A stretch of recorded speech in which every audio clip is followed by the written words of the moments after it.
Echo Reporters, welcome back to my channel. Listen, I still am without Wi-Fi, so please continue to bear with me while we get this problem solved.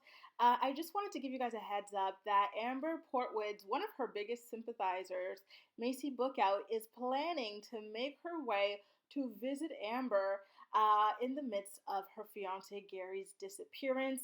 This is an exclusive coming from Us Weekly magazine. You can check it out on usmagazine.com. Their sources are saying that Maci is planning to go to North Carolina to be with Amber. Amber is alone, and it's a difficult situation that she's been dealing with on her own for the last few days, and she really needs a friend. I think it's interesting that Amber doesn't have any friends in Indiana. She would have to rely on someone that she sees only like once a year, twice a year from Tennessee. Very, very telling, but I digress. Apparently, Maci wants to be there for Amber to support her while the search for her fiance, Gary Wayt, continues.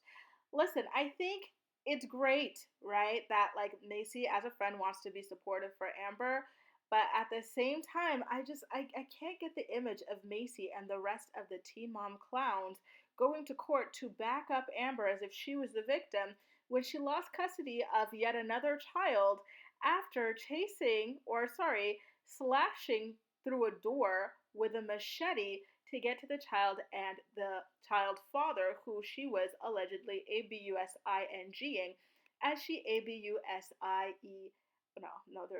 There's no I there. Abuses.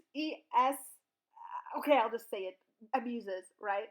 All of her partners, right? It started with Gary, Shirley, and then we've got Andrew, and now a missing fiance on our hands. I don't know. Maci, I think you need to be really careful when it comes to your allegiance to Amber Portwood.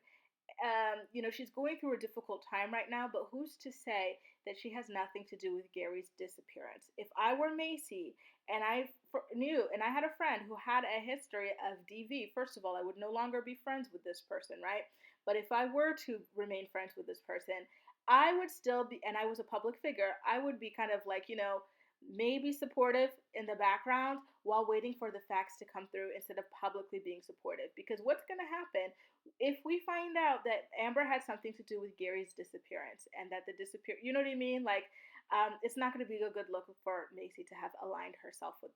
It's just very interesting how hard Maci goes for Amber, who has done so many literally terrible things that have negatively impacted people, things that have been violent towards people, but how hateful she was to Farrah Abraham, who just showed her butt crack and her coochie lips on the internet, right? I don't want my son to be associated with that.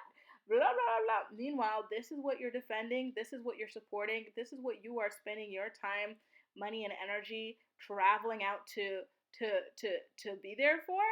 Really? I was especially disgusted when they did that thing. They showed up in court to support Amber after Machete Gate.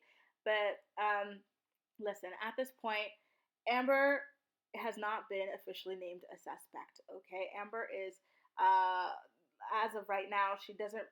We can't say she has anything to do with this. But I'm just saying, with her track record, I would be steering clear if I were Maci. But listen, I guess this is one of her besties, and I guess she wants to be there for her. But at the same time, I kind of wonder, is it just because Maci has no storyline and she has to attach herself to whatever controversial figure she can in order to get some sort of camera time? I am sure that this is going to be filmed for the next season of next chapter, if not this current season. They might extend the filming, right? And let me tell you why I'm sure, actually. It's because Caitlyn did a live on TikTok the other night, which I missed out on because guess what? I do not have service.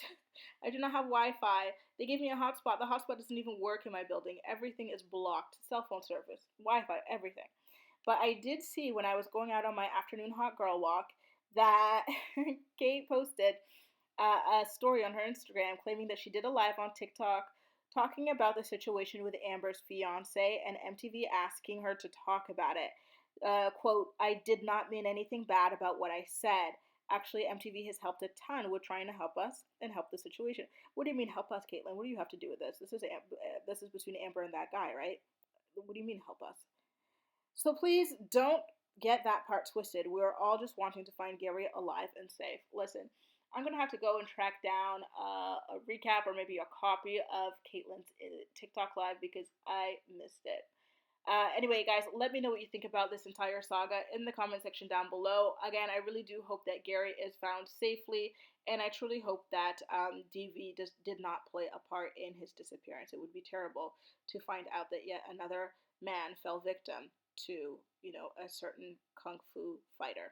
So, if you have any information on Gary and his whereabouts, the Bryson City Police Department of North Carolina wants to hear from you. Ask for Chief Robinson or Assistant Chief Dover, okay? And this is the number to call: 828-488-2196.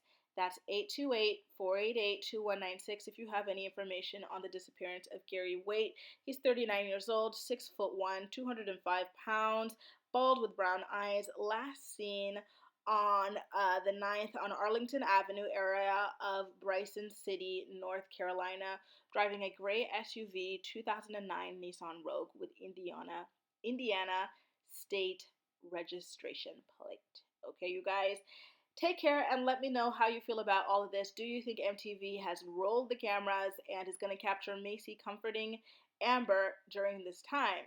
Let me know what you think in the comment section down below, and as usual, we'll chat. Bye, guys.